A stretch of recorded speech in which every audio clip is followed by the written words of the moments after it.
Mình nào lại phải xoay nó lên nó cô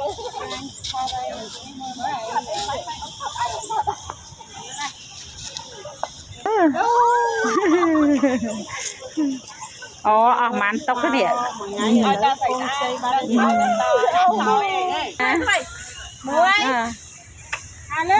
muối em ơi này ơi chút mây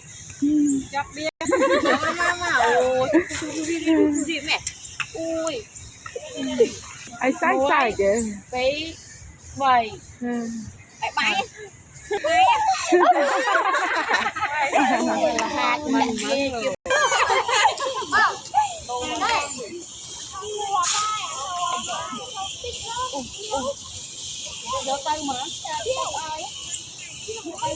mau ở đây mau giật lon cron na cầm mông lon cron rương à bên